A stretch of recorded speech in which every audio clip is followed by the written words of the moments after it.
let me introduce Tim Wendelbow, roaster and coffee sourcer from Oslo, Norway, and James Hoffman,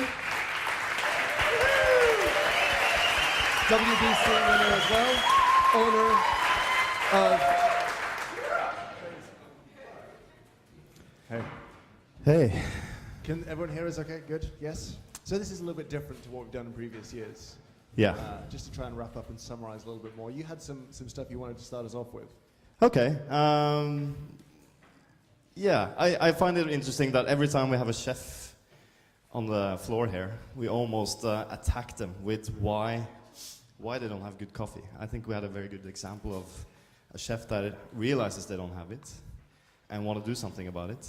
Yet no one in the audience stands up and say, I will do it for you. You know?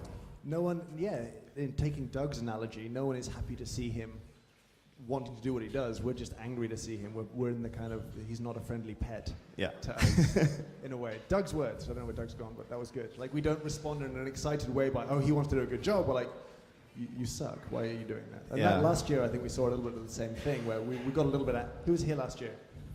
You guys were here? We recall we got a little bit angry last year. Yeah. Was that fair? Is that we agree? We're in the same sort of situation. Yeah. Where we didn't see the opportunity to really take someone on a journey. Instead, we were like, well, this is how we're right and you're wrong. Yeah. And let us explain that to you. Honestly, maybe if we think about our own industry, I would dare to say maybe 95% of all the coffee shops that exist are doing a really bad job at serving coffee. You agree? Probably more. So maybe we should start with ourselves and say, like, look, let's make this a little easier and, get better at it. Now, talking about coffee shops, you had an interesting point in terms of Rene and how he focuses on sourcing and also tying that to coffee shops. Yeah, I mean, I just took a note. He was saying nowadays they spend most of their time in the restaurant not cooking but sourcing produce. And I totally agree that that's probably where we have the most potential as coffee shops to get better coffees in our stores. And how many of you spend 90% of your time sourcing coffee if you're working in a coffee shop? Raise your hands. Okay. 5% of time. Yeah. Like, honestly, I mean, it's not an ongoing sort of thing, it seems like a lot of the time. And even with, I guess if you look at a lot of multi-roaster cafes. I love that. I love multi-roaster cafes. It's like a restaurant, have multiple producers of wine and of course food. You don't just buy the same or all the range from one producer, you know, it's... But I worry there's lots of multi-roaster cafes who aren't doing a selection process. Like, how many of them that exist really are getting in everything that week, cupping it, making an informed decision about what fits their aesthetic of their cafe, what they want to serve, what they want to be excited about, because that's how you should be selecting ingredients, right? You should be tasting and making a decision about what you want to carry and work with for a period of time. I think so. I think so. And like Rene said, they don't care about economy. I mean, economy is important. If you buy more expensive coffee, you have to charge more for that coffee. You can't just say that this is the price for today's coffee and it's going to stay that way, and then all of a sudden you put on Esmeralda, that's like 3 times the price of your normal coffee, and you charge the same. I mean, how are people going to notice that that's something special if you don't charge more? Well, it kind of ties back into, to me, with a kind of subtle theme throughout today. Maybe I'm just looking to see it where I want to see it, but a kind of diversity thing. Like, we're not very good at making coffee a diverse thing. We know it's a very diverse thing, but it generally has one price, one experience. And when Doug was talking about different models, I think there was a question of, could that model work out of a city? And the answer was, well, probably not. In a way, that has to be okay. We have to be okay that different model. Was that your question? There's someone over here. Yeah, it was your question. Good. And I think, because you could argue that with some, would a 3 Michelin star restaurant work in the middle of nowhere? And you could argue that, the Fat Duck or the Waterside Inn says yes, but by and large, no, you need tons and tons of people for that particular model, but it doesn't make it a better model. Definitely it's just a different no, model. It's the same way you can't have the one-size-fits-all wine list. You know what I mean? No matter how good the first wine list is, it's good that there's diversity in selection and ideas and kind of philosophy behind that, because it fits and kind of showcases diversity a little bit more. Yeah. Is that fair? Makes sense. All right, I'll stop ranting now. One of the things I really thought about today as well is because I've been copying a lot of coffees together with Morten, who had the Nordic approach presentation, and a lot of new coffees that I'm very excited about that are very different to what I'm used to getting from like Ethiopia. And like he said, you really have to have an open mind because these coffees are totally different.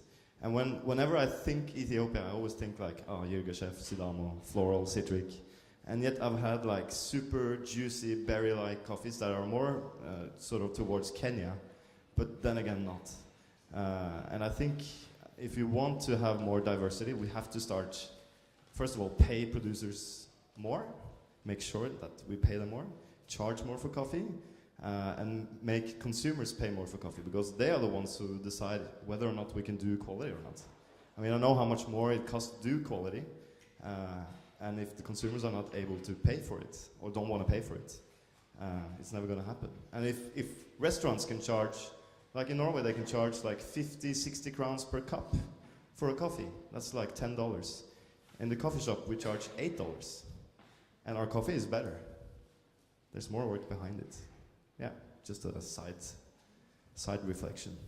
If you were going to pick one word from today, from the whole today, we'd probably agree the one word would be, any suggestions? One word? One word, terroir for me today has been like the theme from Rene this morning till... Yeah, I guess so, yeah. That's kind of been a big theme for today. I thought something you said was super interesting, because I immediately completely disagreed with it, which was your definition of terroir was outside of the hands of man. Yep. Was that the quote? I think Yes. Close enough. And I think as we look at terroir in our industry, and if we maybe even look at terroir in Nyeri, in Kenya, I would argue that there's a huge amount of cultural impact in what we perceive as the taste of place there. Be it the way that they wash and dry coffee post-harvest, or anything else. I think that agriculture is a human product. We'll come back to this, but yeah. No. Let's go. I'd agree with you in that sense, but I think the reason that I define it like that is because if you then start to include human elements, where do you stop? There's just so many different things. I mean, for wine and I'm sure for coffee as well, but viticulture, which again are cultural things within certain areas. How do you grow the vines, the production methods, and to me. I didn't have time to allude today, but actually those differences within wine today are actually almost masking terroir sometimes, because people do things so much more differently than they used to. People grow vines differently within one area and make wine differently as well. So. But do you not think that geographic, cultural specificity, if you will, was that a really stupid sentence? Do you know what I mean? Like that group of people who've been in that part of the world doing that particular thing, and they're tied to the land, and they're tied to. It's all so wrapped up. I'd agree, but they can't today agree what that cultural type is. And for instance, the last wines we just tasted in Chablis, those wines are hardly oaked at all. But there are some people within Chablis who believe that you should oak the wine. So, what is the culturally right way to make that wine? Well, yeah. Anyway, we can go on. We could. No, it was just a really interesting point. No, for me, yes, it's something that can't be fundamentally changed by man. We often talk very much in coffee, very much the kind of bricks and mortar of soil, cherry, and to some extent, I guess post-harvest process is kind of out. It's kind of ripeness. For me, process is out. Yeah. But like I went to the MAD symposium, and there was Dan Barber was having a lecture about wheat. And he had learned from a wheat breeder that the microorganisms in the soil is the biggest influence on how the wheat tastes. And basically, if you start doing a lot of unorganic fertilizer, like the chemicals, like Peter was talking about, a lot of the chemicals that they use, you sort of bypass the soil. You feed the tree, you're not feeding the microorganisms and the life in the soil. And you end up with a quite dead soil that has a lot of nutrients, but it's not like you sort of lose a little bit of the taste of the terroir that is in the microorganisms. So I'm guessing like for Kenya, maybe a part of the terroir is actually the taste of the chemical fertilizer and not so much of the actual soil. I don't know. That's a pretty controversial. That's a very good point, because I mean that's where I think that's where wine was. If you look at regions like Champagne and indeed Chablis 30, 40 years ago, they were fertilised, they were pesticide, everything. Whereas now there's been a huge focus back on biodynamics, organics, which eschew all those things, and you do definitely get more terroir coming through. So that maybe is a human choice. I think a lot of the biodynamic winers are, when you talk, I've talked to some producers, and what struck me there is like they are only talking about the soil. Yep.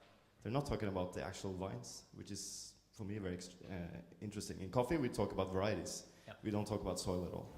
We really don't. The whole heat retention, soil, and other stuff there was for me super interesting to wonder if that has any impact on coffee as well. I don't really know much about coffee soil at all. No. Not even a little bit. I think we need to wrap it up. Any questions before we... Last question? I'm just going to make an observation. I think this is probably symbolic of the discussion of how far the coffee industry might still have to come relative to the wine industry, perhaps, that we haven't yet. The thinkers in the industry are only now getting to the concept of how does the soil influence. But we're coming fast. It's only been, like Renee said, almost a decade since we started really discovering good coffees. And I think Rasmus had one at the back which we'll use to wrap up. Go Rasmus. Ask the difficult one. Another reason why we don't have the sort of focus that the wine industry does is that the growing doesn't happen here with us. The growing happens elsewhere. And we don't have agronomists coming to talk to us that often, not often enough. We don't talk to the people who are actually there working with the soil and understanding the soil. So we have a conversation amongst ourselves where we don't include those people that would give us the information most of the time. And so I think that's one of the things that I like about this event is where we get to actually hear people we don't normally hear, and from other industries where we get insight into what we do. But we have to recognize that our conversation is quite limited, and it's because of how we've framed our discussions to this point. It's pretty fair. Hi guys. You both run coffee shops that have sort of, no? You wouldn't say you were involved in the Penn University. I did, and I was like, yeah, okay, yeah. You've both been involved with coffee shops. And both of you have sort of, in those shops, been narrowing options as opposed to increasing them, mostly because you want to have control. Is that a fair statement to make? No. No, okay. But you want to make sure your quality of what you're sharing is, let's say, at least 90%. Certainly, there's undoubtedly an advantage. Yes. Do you feel that by doing that, by not allowing water in the espresso, by not allowing more than this amount of types of coffees, by not allowing sugar, that you're missing out on consumer feedback or missing out on showing diversity in coffee? I think you are absolutely showing diversity in coffee by offering diverse experiences. It's okay that there's one place that does sugar and whatever, and they do whatever you want is totally cool. I don't want everywhere to be like that because that would suck, because then I never really get to see the expression of one particular person's ideas or ideals in coffee, which is something I really want to do as well. I don't want that every day. Sometimes at 6 in the morning I'm on this, and I maybe want something else and something else. So we sometimes get very stuck on the one size must fit all idea. You know what I mean? Like, it must be universally applicable to be a functional, good idea. And I think that that's really unhealthy. We must disagree more, and it must be okay to disagree more. I know we're a nice, tight community, but it needs to be completely okay that you absolutely hate what we do, because it's very different from what you enjoy. That's so important that that's okay, because it's just not what you like, and that's all right. But we're not quite there yet, I don't think. I hear you in principle, but both of you are very influential in your cities, like Tim Wendelbow in Oslo and a Square Mile in London. Would you say that there are diversity enough at the level you are at? Not even close. No. You feel any responsibility for changing that? This is getting off topic a little bit, but no, it's not. Are we staying on this? All right, fine. No, it's okay. Heckle. We can heckle. It's fine. Yeah, there's an element of responsibility, but that should be, in our position, I guess, we have the opportunity to work with many, many, many other businesses, and that is our opportunity to foster other people's ideas and assist in the delivery of those ideas but not necessarily to have every different idea and execute them ourselves, because it's just not viable right now for us. I'm going to speak on your behalf, and you can just be, quiet. I totally agree with James, but I had a conversation with Ida during lunch, and we had like a very difficult customer who wanted to take her espresso away from our store, and we don't do that. And Ida was a good girl; she didn't do it. And then you told me that 6 months later, the customer came back and like, okay, I've been thinking, I get it. Let me have an espresso, and I'll have it here. And for me, that's why we're difficult, because we really want people to think about what we're actually doing. Make sense? I get that in that instance, but if you're limiting the choices of coffees, like if you're only offering 1 coffee that day or 2 coffees that day because you're not satisfied by how it's brewing or how far it is off roast, do you think that maybe if you were serving something at 80% rather than 90%, you would be able to offer a bigger variety of coffees, bigger diversity, of coffees, which would, I don't know, do you think about that? I think just forcing people to choose something that they're not used to, for me, works really well, and it's been a success for us. I was influenced by the ideas of a guy called, I think it's Barry Schwartz. Anyone want to correct me on that? Wrote a book called The Paradox of Choice, which is ultimately the idea that the more choice that you have, the less satisfying the choice you ultimately make is. If you take it, you go to a good restaurant and there's like 8 things that you want, you choose something and you spend the rest of the meal wishing you had one of the other 7 things.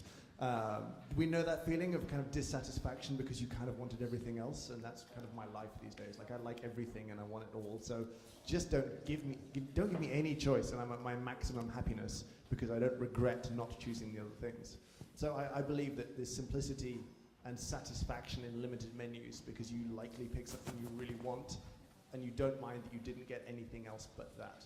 So that's a huge influence on me and my thinking. Last question, because we're already 6 minutes over time. Yeah, God. Thank you. I just wanted to add into that conversation that I have the opportunity of working at a fine dining restaurant in Iceland.